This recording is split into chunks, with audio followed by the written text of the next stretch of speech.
ಪ್ರಿಯ ವಿದ್ಯಾರ್ಥಿಗಳೇ, ಎಲ್ಲರಿಗೂ ಸ್ವಾಗತ.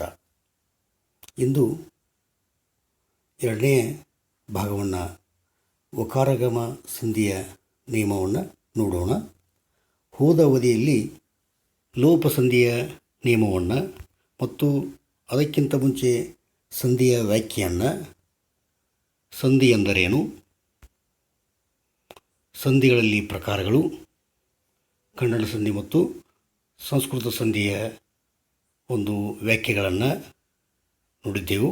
ಅದೇ ರೀತಿ ಸಂಧಿಯ ವಿಧಗಳನ್ನು, ಕನ್ನಡ ಸಂಧಿಗಳಲ್ಲಿ ವಿಧಗಳು ಮತ್ತು ಸಂಸ್ಕೃತ ಸಂಧಿಗಳಲ್ಲಿ ವಿಧಗಳನ್ನು ನೋಡಿದ್ದೆವು. ಅದೇ ರೀತಿ ಮುಂದುವರೆದು ಲೋಪಸಂಧಿಯ ವ್ಯಾಖ್ಯೆಯನ್ನು, ಅದರ ಸವಿವರವಾದಂಥ ಉದಾಹರಣೆಗಳನ್ನು ನಾವು ನಿನ್ನೆ ಅವಧಿಯಲ್ಲಿ ತಿಳಿದುಕೊಂಡಿದ್ದೆವು ವಿದ್ಯಾರ್ಥಿಗಳೇ.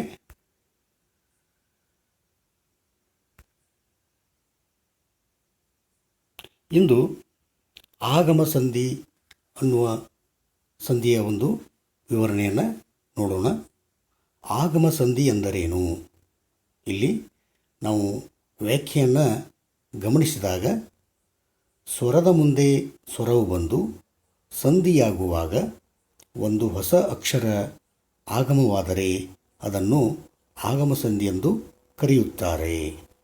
ಇಲ್ಲಿ ಸ್ವರದ ಮುಂದೆ ಸ್ವರ ಬಂದಿರ್ತತಿ, ಒಂದು ಹೊಸ ಅಕ್ಷರ ಅಲ್ಲಿ ಆಗಮಗತ್ತ. ಇಲ್ಲಿ ಆ ಆಗಮವಾಗುವಂಥ ಅಕ್ಷರ ಯ ಅಕ್ಷರ ಆಗಮವಾದರೆ ಆ ಸಂಧಿಯನ್ನು ಯಕಾರಗಮ ಸಂಧಿ ಎಂದು ಕರೆಯುತ್ತೇವೆ. ವ ಎಂಬ ಅಕ್ಷರ ಆಗಮವಾದರೆ ಅದನ್ನು ವಕಾರಗಮ ಸಂಧಿ ಎಂದು ಕರೆಯುವರು. ಇಲ್ಲಿ ನಾವು ಯಕಾರಗಮ ಸಂಧಿಯನ್ನು ನಾವು ನೋಡಲಾಗಿ, ಆ, ಇ, ಈ, ಎ, ಐ, ಓ ಈ ಸ್ವರಗಳ ಮುಂದೆ ಸ್ವರವು ಬಂದು ಸಂಧಿಯಾದರೆ, ಸಂಧಿ ಪದದಲ್ಲಿ ಯ ಅಕ್ಷರ ಆಗಮವಾದರೆ ಇದನ್ನು ಯಕಾರಗಮ ಸಂಧಿ ಎಂದು ಕರೆಯುತ್ತಾರೆ.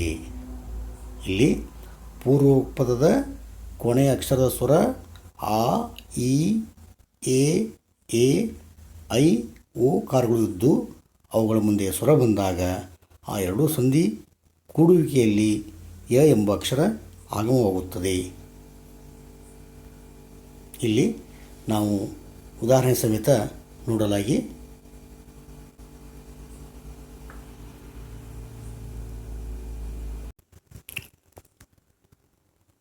ಕ ಅಧಿಕ್ ಉತ್ತ, ಕಾಯುತ್ತ.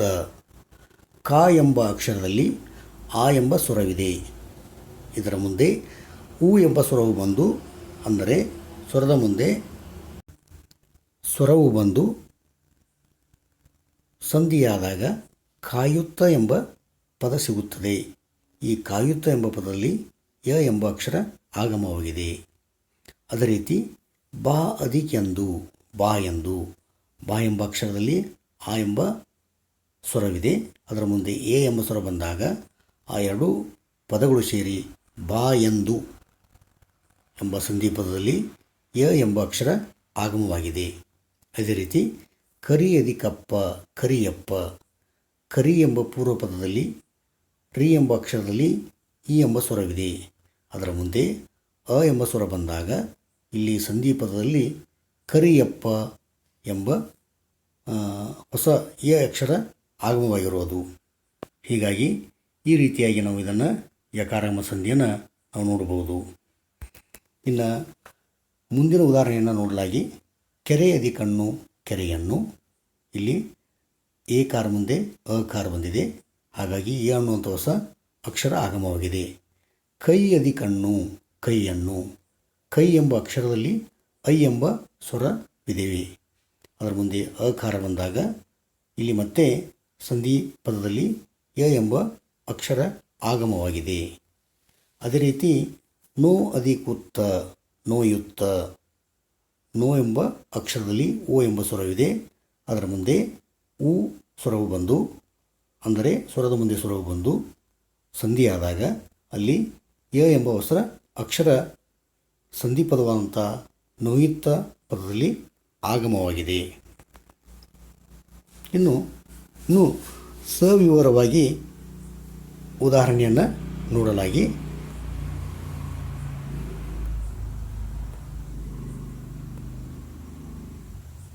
ಮೀ ಅಧಿಕ್ ಅಲು ಮೀಯಲು, ಸವಿ ಅಧಿಕ್ ಊಟ ಸವಿ ಊಟ, ವಿಧಿ ಅಧಿಕ್ ಇಲ್ಲದೆ ವಿಧಿ ಇಲ್ಲದೆ, ಕವಿ ಅಧಿಕ್ ಆಗು ಕವಿಯಾಗು, ಮೇ ಅಧಿಕುತ್ತ ಮೇಯುತ್ತ, ಮನೆ ಅಧಿಕ್ ಇಂದ ಮನೆಯಿಂದ, ಸ್ತ್ರೀ ಅಧಿಕ್ ಅಲ್ಲಿ ಸ್ತ್ರೀಯಲ್ಲಿ, ಗಿರಿ ಅಧಿಕ್ ಹಣ್ಣು ಗಿರಿಯನ್ನು.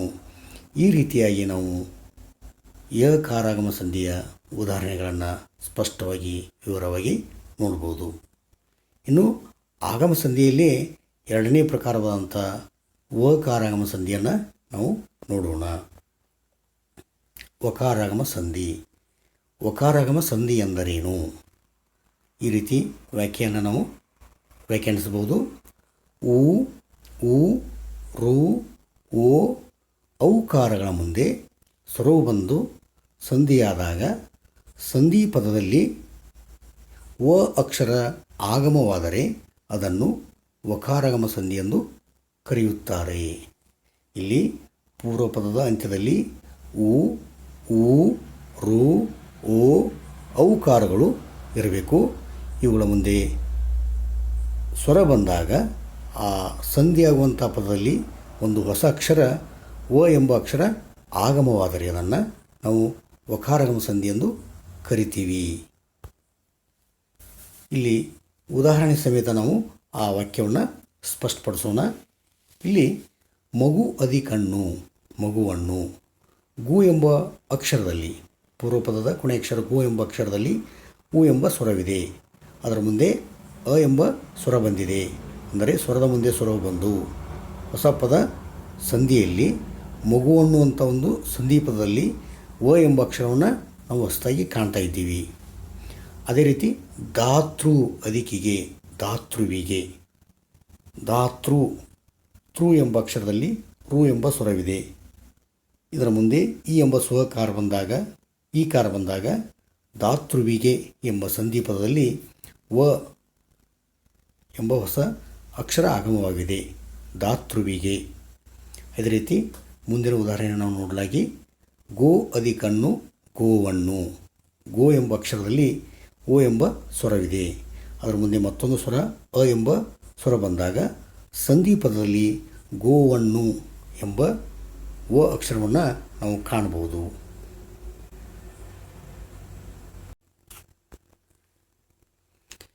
ಇನ್ನು ಸವಿವರವಾದಂಥ ಉದಾಹರಣೆಯನ್ನು ನೋಡೋಣ. ಆ ಅಧಿಕ್ ಊರು ಆ ಊರು. ಇಲ್ಲಿ ವ ಅಕ್ಷರ ಆಗಮವಾದ್ದನ್ನು ತಾವು ಗಮನಿಸಬಹುದು. ಹೊಲ ಅಧಿಕ್ ಹಣ್ಣು ಹೊಲವನ್ನು, ಕುಲ ಅಧಿಕ್ ಹಣ್ಣು ಕುಲವನ್ನು, ಹೂ ಅಧಿಕ್ ಹಣ್ಣು ಹೂವನ್ನು, ಆಟ ಅಧಿಕ್ ಹಣ್ಣು ಆಟ ಅಧಿಕ್ ಆಡು ಆಟವಾಡು. ಇಲ್ಲಿ ಸಹ ವ ಅಕ್ಷರ ಆಗಮವಾಗಿದೆ. ಮಾನ್ಯ ಅಧಿಕಾದ ಮಾನ್ಯವಾದ. ಇಲ್ಲಿ ಸಹ ವ ಅಕ್ಷರ ಆಗಮವಾಗಿದೆ. ಅಭ್ಯಾಸ ಅಧಿಕನ್ನು ಅಭ್ಯಾಸವನ್ನು. ವ ಅಕ್ಷರ ಇಲ್ಲಿ ಆಗಮವಿದ್ದನ್ನು ತಾವು ಗಮನಿಸ್ಬೋದು. ಮಾತೃ ಅಧಿಕಿನ ಮಾತೃವಿನ.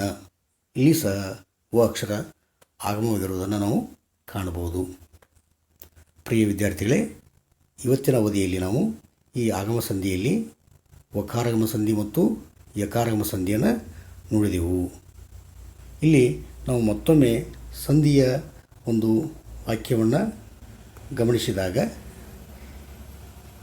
ಸ್ವರದ ಮುಂದೆ ಸ್ವರವು ಬಂದು ಒಂದು ಹೊಸ ಅಕ್ಷರ ಆಗಮವಾದರೆ ಅದು ಆಗಮ ಸಂಧಿಯಾಗುತ್ತದೆ. ಇಲ್ಲಿ ಯ ಎಂಬ ಅಕ್ಷರ ಆಗಮವಾದರೆ ಅದು ಯಕಾರಾಗಮ ಸಂಧಿ. ವ ಎಂಬ ಹೊಸ ಅಕ್ಷರ ಆಗಮವಾದರೆ ಅದನ್ನು ವಕಾರಾಗಮ ಸಂಧಿ ಎಂದು ಕರೆಯುತ್ತೇವೆ ಅನ್ನುವಂಥ ವಾಕ್ಯವನ್ನು ತಾವು ಈವಾಗಲೇ ತಿಳಿದುಕೊಂಡಿದ್ದೀರಿ.